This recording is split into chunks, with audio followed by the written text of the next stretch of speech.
Sir, there is a direct correlation between the scrapping of the GNS and youth crime. Do you agree?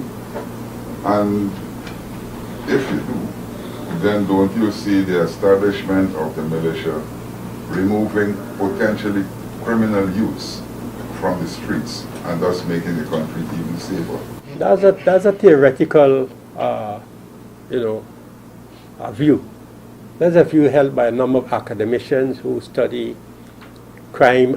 That was seasoned journalist Adam Harris questioning the party's general secretary on the role the National Service played in the reduction of youth criminal activity.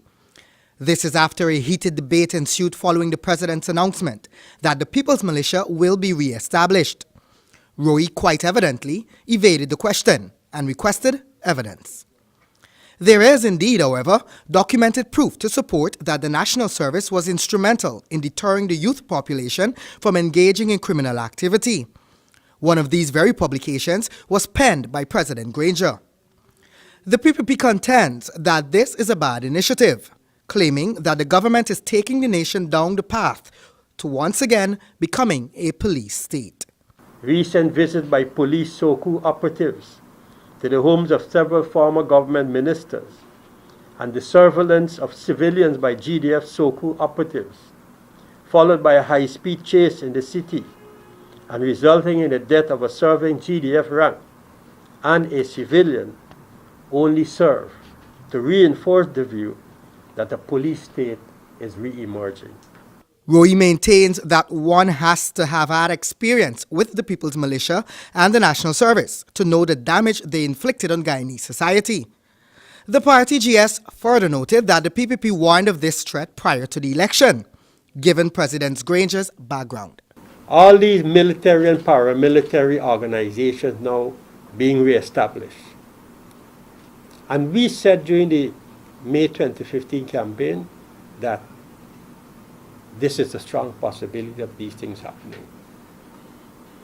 Because it appears as though Mr. Granger, as a military man with a military background, appears to have an inclination or a predisposition to go in that direction. On the campaign trail, President Granger's military background was defended, with many stating a man's service to his country should not be used as a weapon. However, Roy said the setting up of these organizations is no easy feat and deemed them a burden on taxpayers.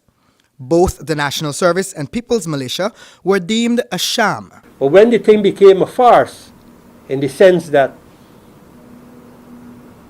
having mobilized our people to go to these centers, with the changing of the day, the changing of the time, the changing all kind of different things happening, and people going away frustrated, eventually it became a farce in the same way as years after National Service became a farce and too expensive. As in the case of the National Service, the president had defended the decision to re-establish the People's Militia.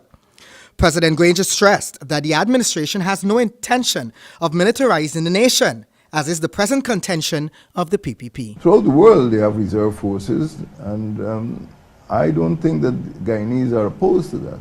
And once it gets going again, as you know, during the 1970s, there was a slogan, every citizen a soldier. We're not trying to militarize society, but it's a very useful organization. Former President Ramatara is also adding voice to the issue by stating that the government is misusing the security forces. This is in relation to a recent incident where a GDF officer was killed while on a covert operation. Speaking with media operatives, Ramatara said President Granger is speaking from both sides of his mouth and opined that we have a military government in civilian garbs.